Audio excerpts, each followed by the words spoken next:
Hey, Phil. Hey, Senda. You want to talk about our trip to GatorCon? Oh, you know I do.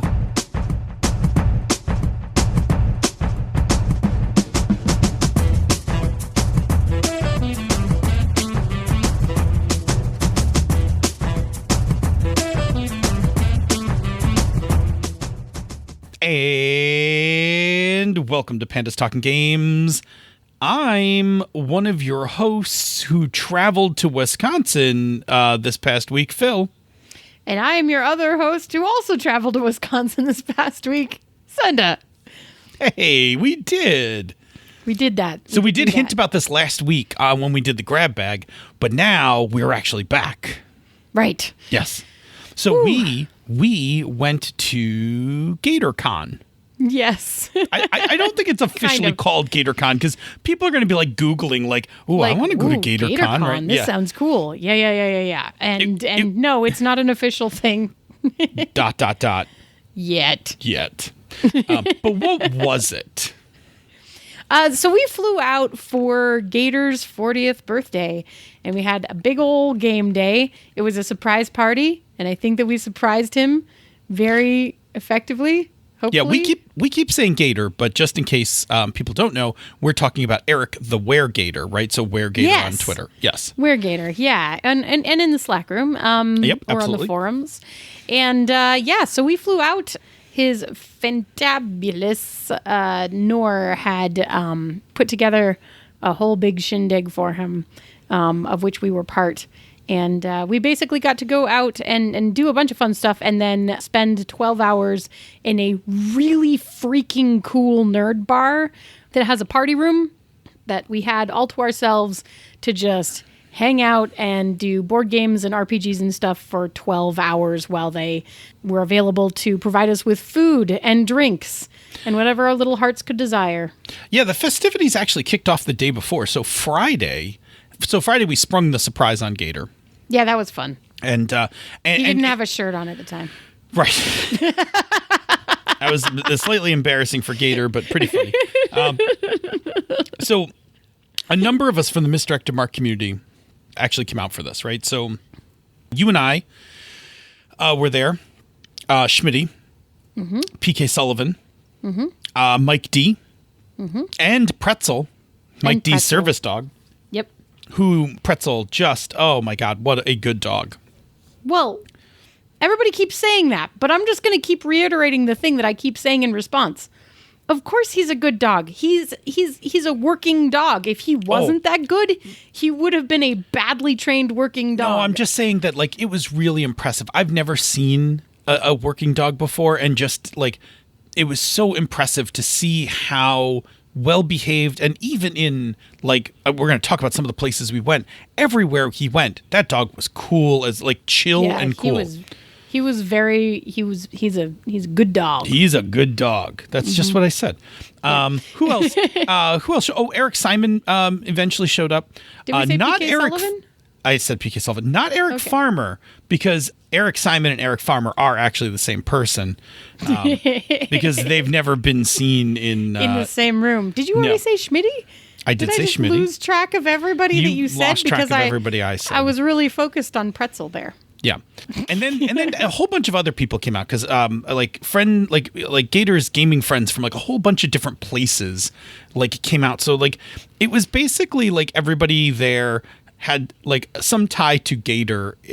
And some of these people were like this person went to school with Gator when he was in elementary school, and these people were from college, and then like we're the new friends, right? Like we're the con friends. Like we're like his adult friends, right? Like, but anyway, it was really fun, and like you said, we went to this fantastic geek bar, and I'm going to take 2 seconds. 42 Ale House. What a fantastic nerd bar. So this is like you said, there was a party room. Yep. But they had a full selection of beer and ciders. A really good selection. They had a great menu. Really, like they were all nerd named, which I love on one hand, but it's always like a pain in the ass to order using like all the weird nerd names. But the food itself was actually very good. And they had lots and lots of gluten-free stuff. Like, it was super duper easy. Yep. Which is not a thing for me, but it is for, like, some of the folks who were there. And it was just, like, so... Didn't even have to think about it. They had a number of retro arcade games. Not like an arcade, but, like, they just had some retro arcade games like scattered 3 or about. 4. Yeah. Some nice tables, the bar. Anyway, it was the place was fantastic. They had a game library. It was a very nice space, and it was, like, even when it was more full in the evening, it was, like... dim but not bar dim. It was still well enough lit for playing games and everything. All the tables had lights over them for seeing all of your stuff. It wasn't super loud. It was very chill. People were all cool. It was great. They had a game library. Did I say that already? You did. So first of all, if you are anywhere near Milwaukee at any point, you should hit up 42 Ale House. Yeah, that place was great. That place was great. Now, so Nor organized like basically the big party, right? Like kind of got everybody there and everything else. But knowing that like Nor had like so much to do to wrangle, like one to wrangle Gator and keep him from like spontaneously taking off on a trip for his birthday and all that. And deal with like connecting with all of the people from all of the parts of his life. Exactly. Right. And on top of everything else, because like she's a nurse and a mom and like, so like no shortage of things to do. We offered to kind of help throw together some role-playing games. Right. Yep. So we threw out a message to a bunch of people and we're just like, hey, like, you know, here's our idea. And it was a little hit and miss. Some people had some ideas for some stuff. And a lot of people just like, were like, oh, I'm going to, you know, I don't have anything I'm going to come to play or whatever. But we very quickly kind of had to like throw together a game day. Yeah. And that's actually what we're going to talk about a little bit for a few minutes. We're going to talk about kind of our really quick way to organize the game day. And then we're going to talk a little bit about the games that you ran, the game that I ran, and that'll probably fill up the whole show. Yeah, I think probably it will. So what we ended up doing, firstly, we knew going in because we didn't really know how many other people might show up who would be willing to run a game. So we knew that Schmitty had a couple up his sleeve. We knew that Mike D might potentially have one that he'd be willing to run, but you and I were like, okay, we got a bunch planned, right? Like I walked in, my list kept getting bigger because all my games were things I didn't have to prep. So like I walked in like, okay, well I can sit down and run Swords Without Master, Passion de la Passiones, Protocol, yes, Love and Justice, I don't even remember what else. One Last Job. Like I was just like, okay, here's my stack of things that require no thought process, and I just printed all this stuff and I made sure to have it with me, right? And you had, what all did you have? You had DCC. I did. I brought a DCC funnel. I had Ditch Lilies, the alpha for Ditch Lilies, Turning Point, and Swords Without Master. Yeah. So we knew between the two of us, we had a pretty good range. We could run 2 tables, right? We knew we could run 2 tables. Yeah.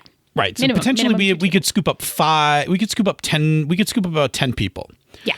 And we knew that there were board games because Schmitty also brought a bag of board games. Yep. And there were other board games there, and there was the board game library in the actual bar, which we didn't know about, but was cool. Well, we didn't know what they had, so we didn't know. Yeah, we just knew that there was one.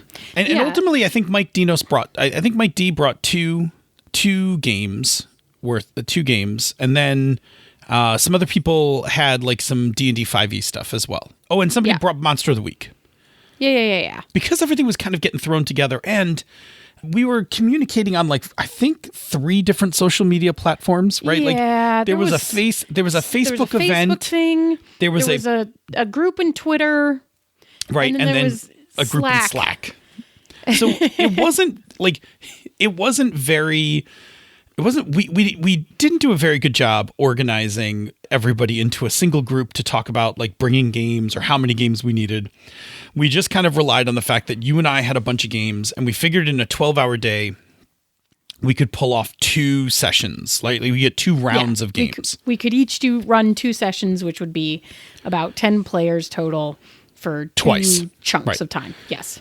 So that's pretty good. Like, I mean, that's like 20-something people if it's just the 2 of us running. And that was like, felt pretty confident we could, you know. Yeah, we could totally pull that off. Yeah. Right. Cool.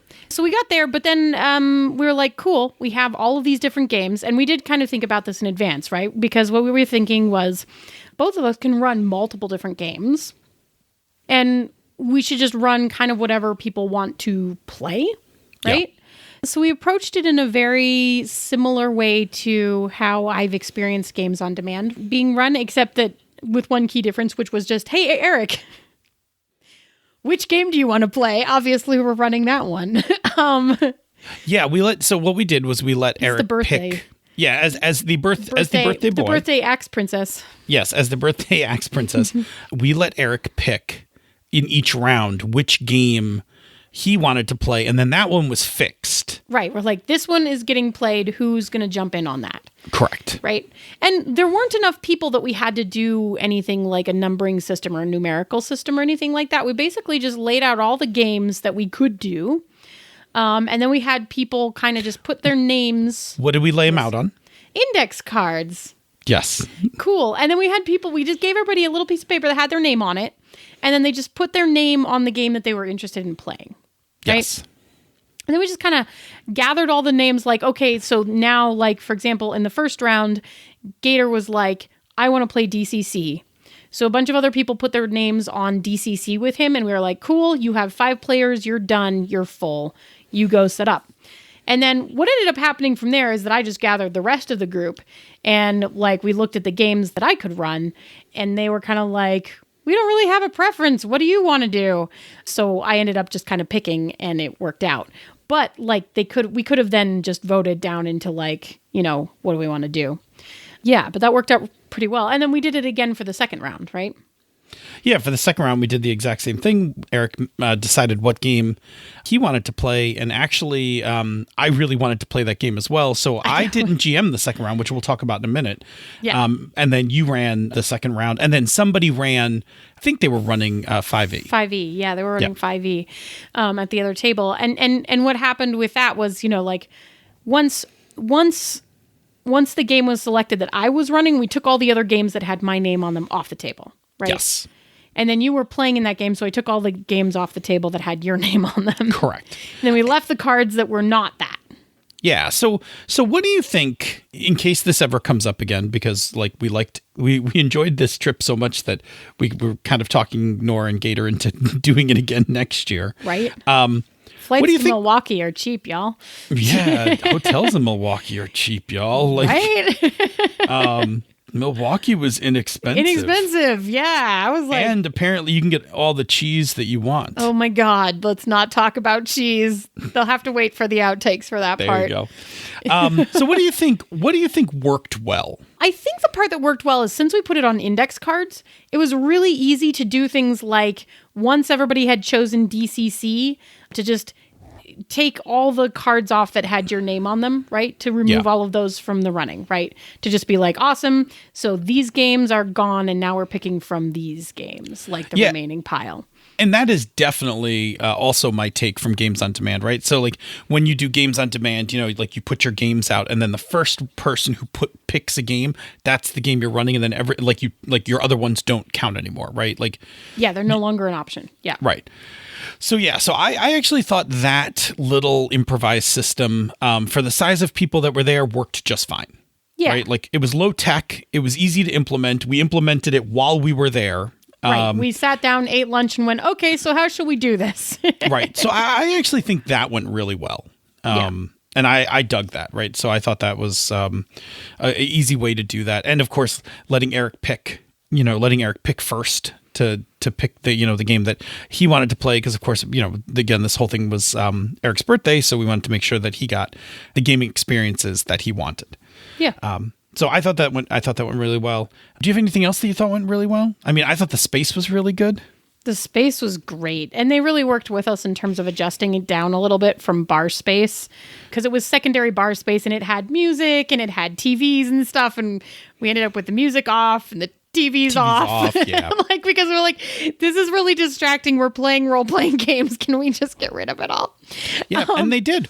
They were great. They really were fantastic. And the space was very good, especially for the number of people that we had. It was perfect. And there was like one comfy couch chair and some other high tables and like a bar for putting like shared food stuff on. And yeah. And we had 2 tables playing role-playing games. There were like another table or 2 playing board games. And then there was still like room for people to mill about. Like it wasn't chill. Yeah. Yeah. It was a really excellent space. Yeah, I agree. Cool. What do you think we could have done better? knowing what we know now. I think if we had dealt with initial communication better, we might have been able to get more people on board with GMing up front. Yeah. Like, if we had communicated better in the event group itself on Facebook, we might have been able to catch some people more of the people who are outside of the Misdirected Mark community.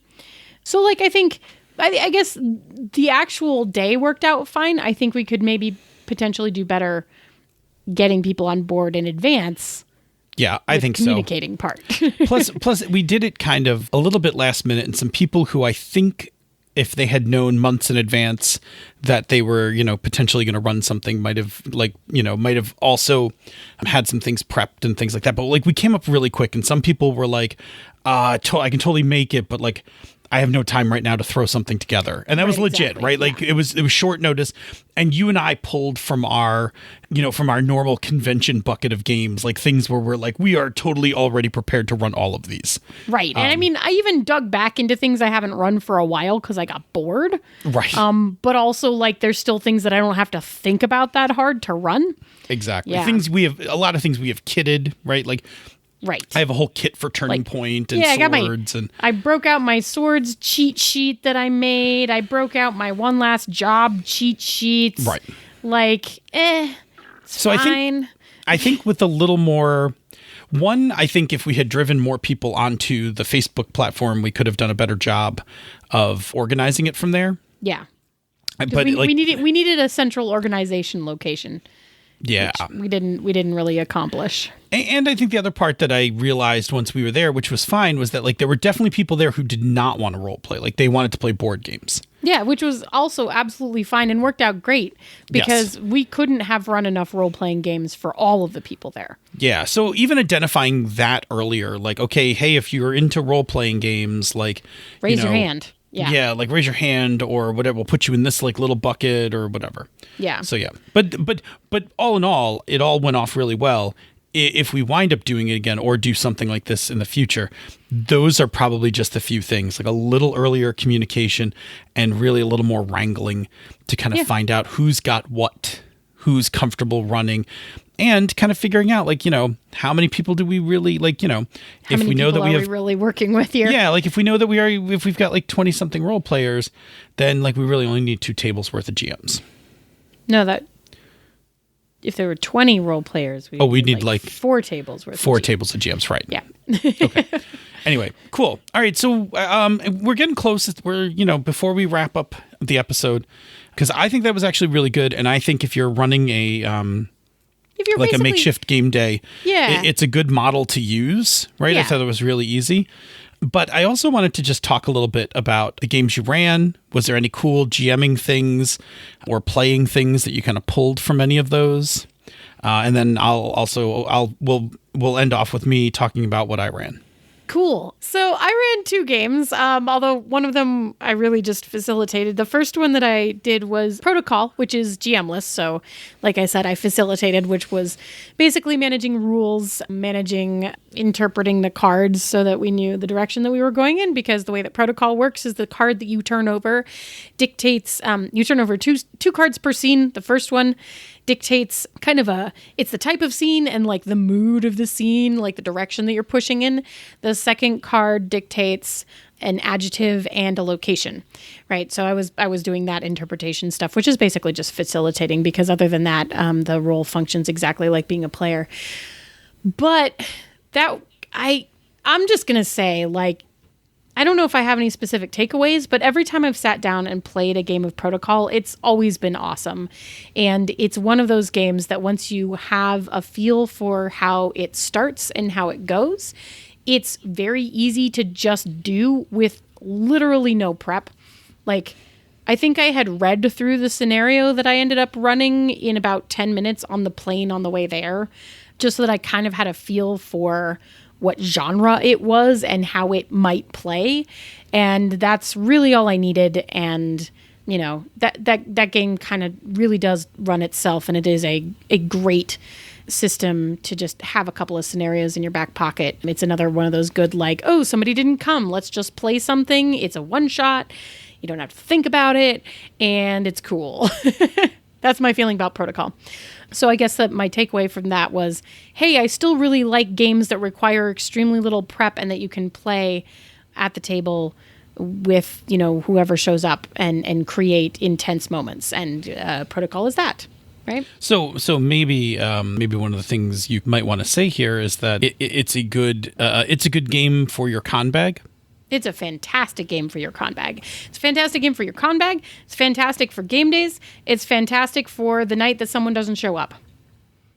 Okay, cool. Duly noted. All of those things. And you can get it on drive-thru, right? You can get it on drive-thru, and they're like sets. There are like books of Protocol that have sets of scenarios in them, or you can buy individual ones for like $3 or $4 each. So like I just had on my iPad, I had like 4 different ones. I had like Splinter City is a superhero city one. I had a murder mystery dinner one. I had the one we ended up playing was like an aging rock band reunion tour.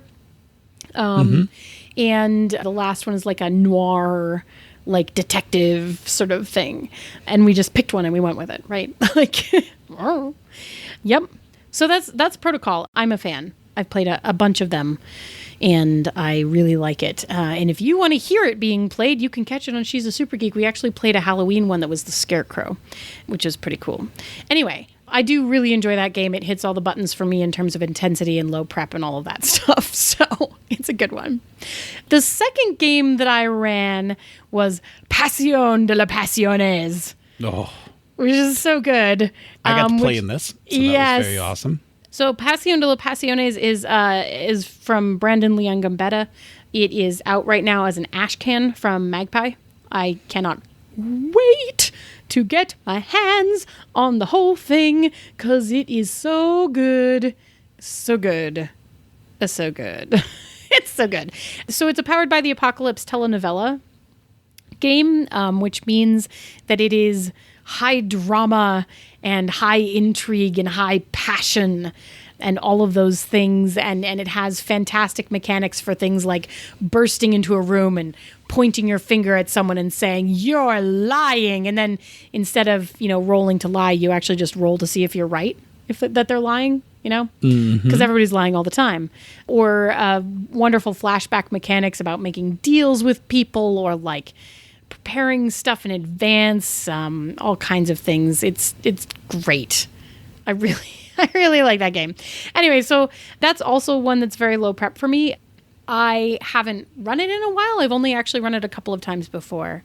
But it is Powered by the Apocalypse, so it doesn't take a lot of brain power. It just takes like a little bit of thinking about the genre and what is an appropriate starting point for that genre. And then my experience with it has always been to basically create a high-tension situation and then give the players a little bit of a push and just watch them spin, which is great. And that definitely is what happened with this particular run-through. Also, I've never had murder happen before in a game of Pasión de las Pasiones. That's because you have never played it with me. Yes, that is actually true. It got a little darker, but it was amazing. I mean, you say darker, but I mean, I picture that pretty telenovela. It was very telenovela. It was a lawyer. It was a season finale. The lawyer was about to foil. Yes. He was about to spill all the stuff you'd bribed him about. Yes, that was not going to happen, and I was not going to let my husband lose his fortune. Yes, LaDanya. I know. I took a turn you did not expect, and I wound up playing LaDanya, the matriarch. The matriarch. I was a dark and vicious matriarch. Yeah, you were. There's a couple of ways that playbook can go. That's one of them. Yes, one of them I think is like you can guilt your children, but I was like, I am taking care of my husband's business, right? Like, yeah. So, well, and so the thing is with that playbook, not to diverge too far so that you don't have to edit forever, but the thing about that playbook is that one of the ways you get your +1 bonus is that you have to, like, the question you have is, are you doing this in service of someone else, right? Yeah. So the best thing LaDanya can do is basically hook that character to someone. And then always do everything for them. Right. So like my plan was early on within the first scene or so was like, I am doing this for my husband. right? Yep. And that let me like pick up a +1 almost consistently through the game. Yeah. So anyway, but that was a lot of fun because that was Eric played in that game because that was the game Eric picked. Yep. Schmitty, myself. Schmitty was Eric's twin, right? Like that was hilarious. That was great. We had El Jefe. Brant was El Jefe. Oh, Brant El Jefe. Oh, he was so good, right? Like he totally he had all the tropes down as well. Like he knew exactly what he was doing. Yep. It was very good. He was a great El Jefe to my LaDanya. To your LaDanya. And then there was poor little La Empleada. Yes. Employee. So innocent and sweet and in over ravaged her head. by like the whole family. Oh my God. There's some kind of, if you really rewind it and like look back to like, you're like, oh. Yikes. Yikes. Both daughters and the father. They're all after her. Anyway, it was a thing. It was wonderful. I really enjoyed running it, and it was a lot of fun. There were a lot of laughs. And the end scene at the reading of the will was my like God. just stakes piled upon stakes. Right. We took a break right before it. Like I set it up that it was like, this is going to be the next thing. And then, I guess I took a break before the 7 a.m. where there was a period where everyone had shifted to like someone else had to take their 7 a.m. meetings the next morning. And like everybody just pushed it around because I made you do a 7 a.m. meeting. You were like, there was something else I was supposed to do at 7 a.m. So you gave it to someone else and there was something else she was supposed to be doing at 7 a.m. So she gave it to her twin. Like, oh my gosh. It was pretty funny. Oh, it was amazing.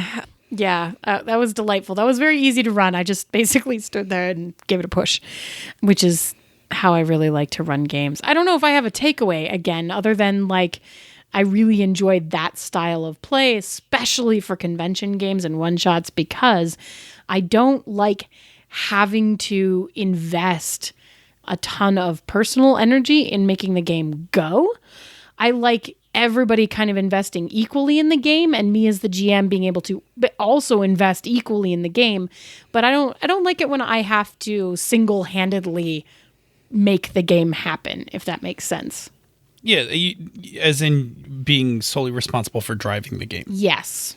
Yeah. Yeah. You actually thrive in games where you can kind of like pour a whole bunch of lighter fluid onto something and then like toss a match. Right? Like, yep.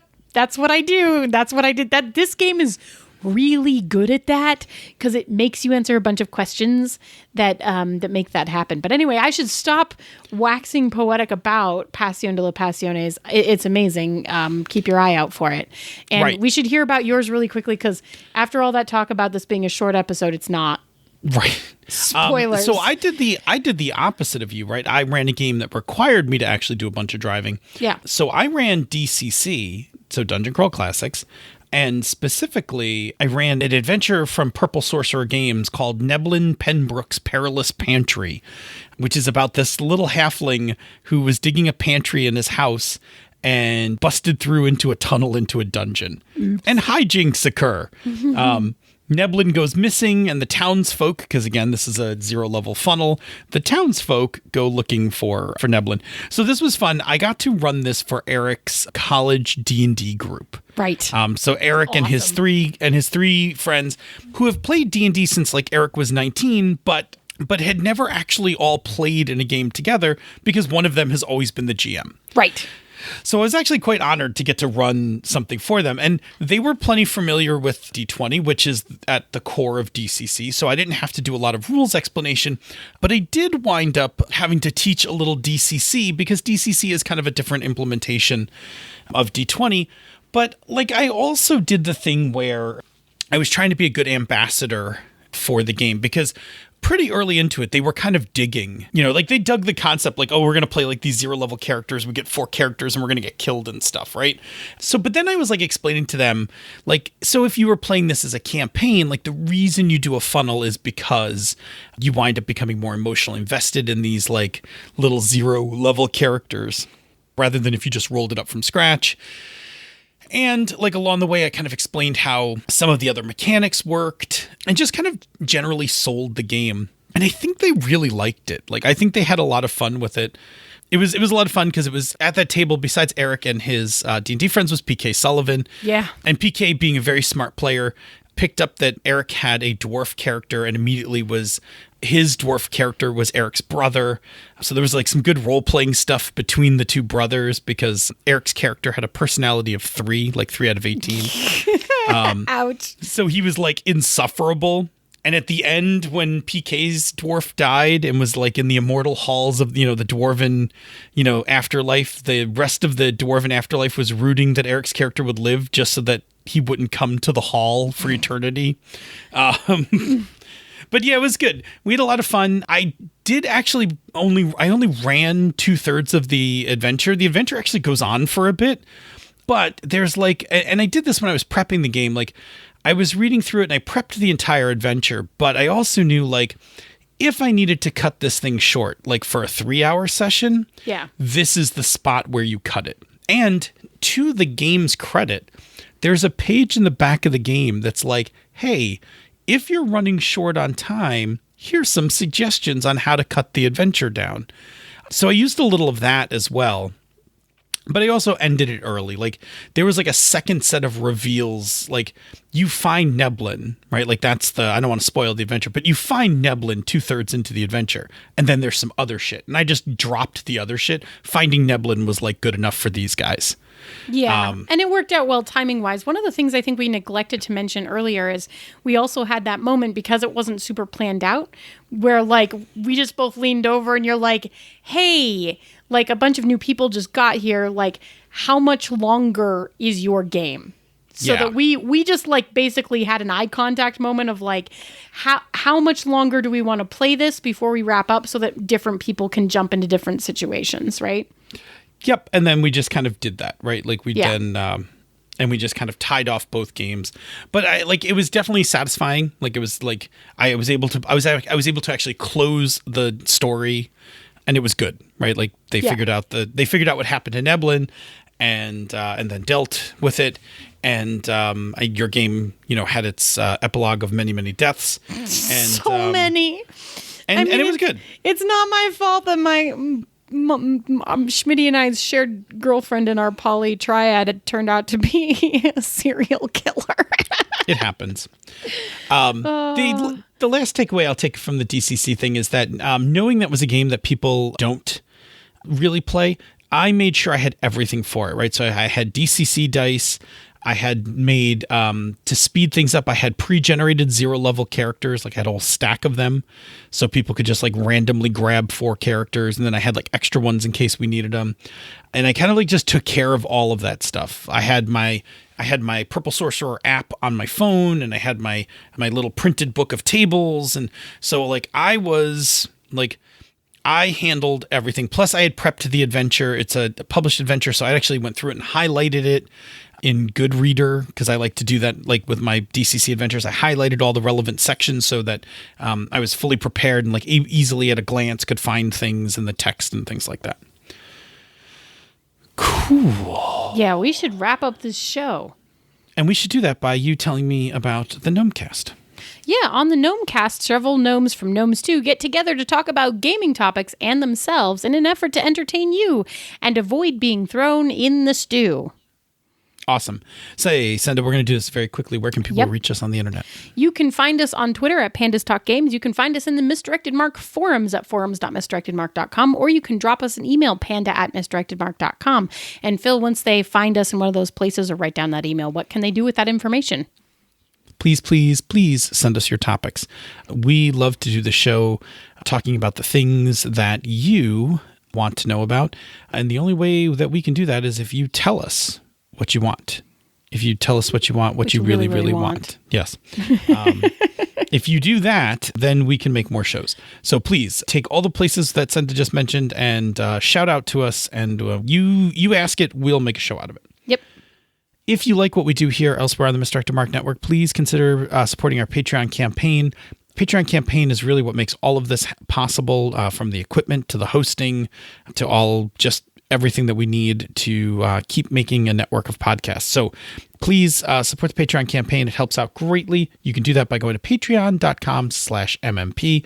Patrons get access to the Slack room for life, the bonus outtakes from this show, the after show from Instructor Mark, and all hosts of other good things. We also like to shout out to our patrons. Normally we select a few patrons to shout out to, but since we're in a rush tonight, we send all of our love to all of our patrons. You're all amazing. Thank you. You are all amazing. Thank you very much for helping make this happen. Senda, there's a thing you can do if you're already supporting the Patreon. Yay. And if you're unable to support the Patreon, which is totally fine as well, we understand.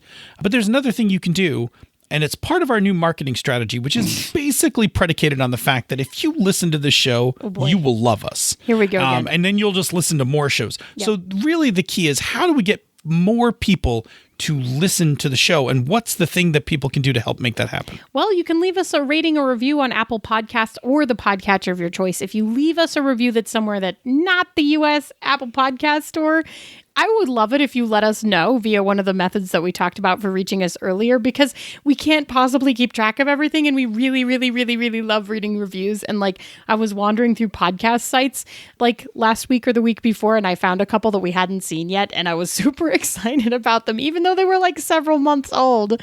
So anyway, every new review you leave us, wherever you leave it, really does actually help new people find the show, because people taking the time to review things is proof that people really like them.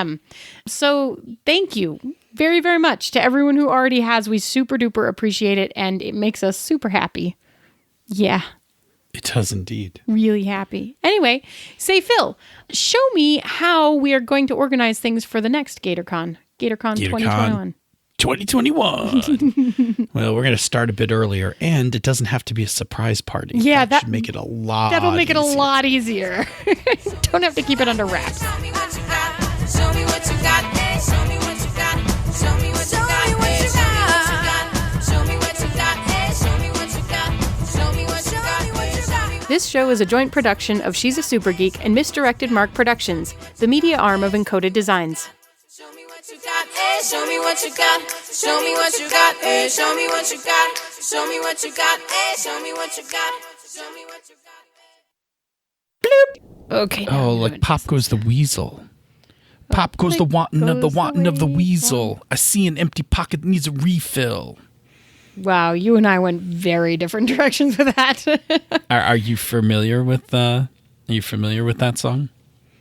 No. Oh no, That's why I was singing the children's nursery rhyme. Oh, I was not singing the nursery rhyme. No, you were not.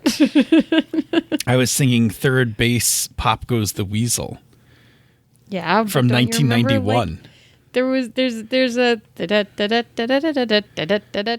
I'm pretty sure I remember the kids version of Pop Goes the Weasel. Yeah. No, and it's coming back to me. All around the mulberry bush, the monkey chased the weasel. No? Yes. Was it a monkey? I'm not sure. something chased the weasel. Bloop. The monkey? Question mark. Thought it was all in fun. Pop goes the weasel. That's not bad. Is it a monkey? I need to know now. Bloop. So this is all interesting and such. Okay, anyway, outtakes. But what I want to talk about is the C word. No. I don't think I've recovered enough to talk about the C word. Did you eat too much of it? So much of it. It hurt. You know what that's going to sound like later when you... I know. I knew it as you did it, but you're a terrible, terrible person. I ate too much of it too.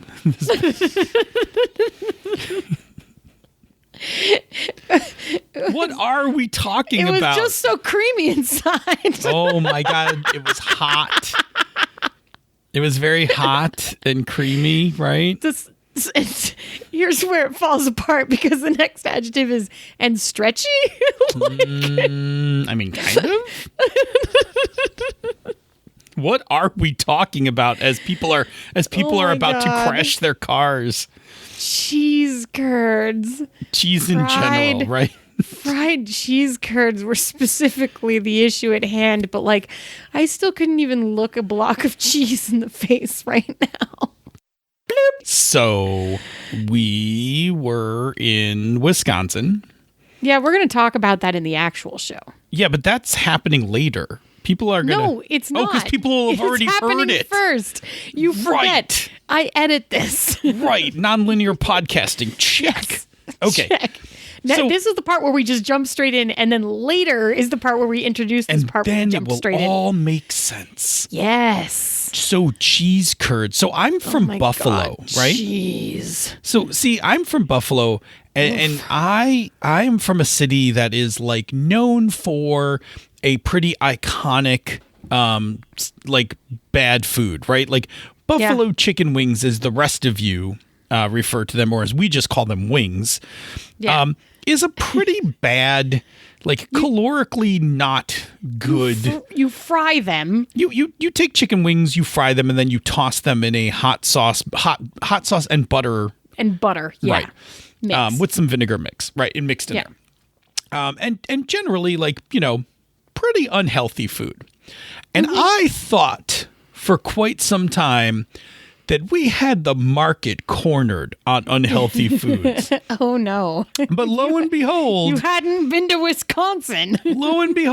Wisconsin is like, here, hold my cheese, right?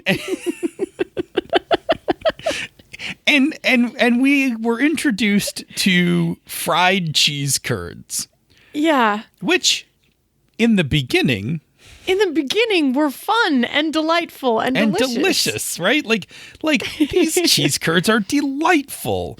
Yeah. And then the second night, we accidentally got some that were too big. That place They were too big. was showing off. Like It was a fistful of melted cheese we- wrapped gently in a tiny bit of breading and then fried in grease. we ate a lot of cheese. Then we went to GatorCon, Yeah. where they also served. They just kept bringing out in sets of two. So for Two like more baskets of cheese curds. Two more for baskets of 12 cheese curds. hours, Two we more baskets of grazed cheese on curds. cheese curds. Fried cheese curds. Right. And then as a little break in between the fried cheese curds, right, among the other things that I ate that weekend, which was also questionably healthy for me. Yeah. Also, P.K. Sullivan, author of Three Rocketeers and Fate of Cthulhu and Fate Condensed. Fate Condensed, yeah. Yeah. So P.K. Sullivan, remember right? that, yeah. P.K. Sullivan brought smoked cheeses, He smoked them himself. right, and brought more cheese. They to were so Wisconsin, good. right? Like So- he so actually we brought broke up cheese into Wisconsin. From Illinois. I don't even know if that's legal, right? Like I don't know if you're allowed to actually To import transport cheese over state across the lines. state line. Yeah, I don't know if that's legal or not. But he did it, and I ate that too. I made a joke to Gator's wife, who's a nurse, and I was like, I feel like I'm not going to be allowed to leave the state without getting a stent put in, like open up my cheese artery, right? Like I might have. Please. Might have just killed all that. Oh my god! So I have to say, that I definitely overdid it on the cheese curds because I started the weekend like yay cheese curds, and I ended Gator's party with like, take those things away from me. I can't even look at them. Well, I mean, the last round that came out, I was like, woohoo, more cheese curds. How tasty. And I took one and I dipped it in the aioli and I took one bite of it and then I put it down on the plate and I was like, I can't finish this. Like I know the last round that came out, I ate like one or two more, and I was like, No more. I totally did not need to. I'm gonna need like a year to basically wash that memory out before I could return to it, and then I'm going to renegotiate on my terms, right? Like maybe I just have cheese curds at the event and not right. like No other time. We're not talking about the C word. no more C word. We should go do the show because it's like 12 minutes, and that was some pretty Yes. funny stuff. The Pop Goes the Weasel stuff was marginally funny, but the cheese curds, that's where the money's at. Oh. I have a story to tell you about the fact that I'm wearing my hood up tonight, but we'll see if we still have time left when we're... In solidarity, I put mine up. I know, I can see that. I was cold, but I figured the wall was making your hairs cold. I mean, it probably would, but I saw you with your hood up, and then I was like, I will make you not feel self-conscious. I will put mine up as well. Okay. Anyway. So now we just like two Sith lords. Yes. Darth Vecchione. Bloop. Okay. So anyway. Meow. Meow. Bloop. Cue music. Cheese. Cheese.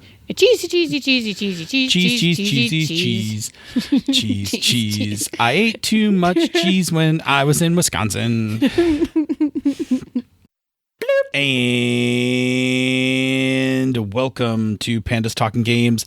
I'm one of your hosts with an 80% blockage in my coronary artery, Phil.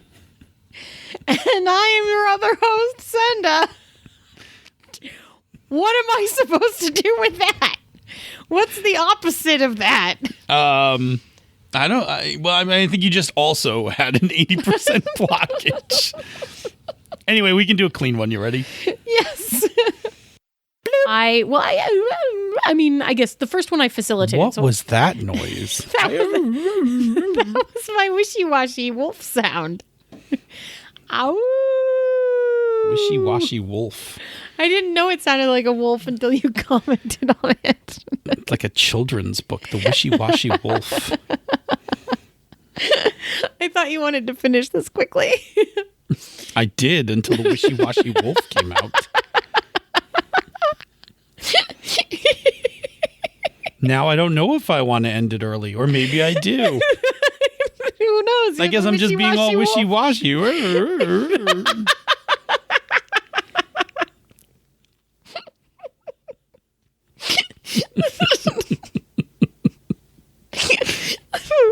Okay, I don't remember what I was saying.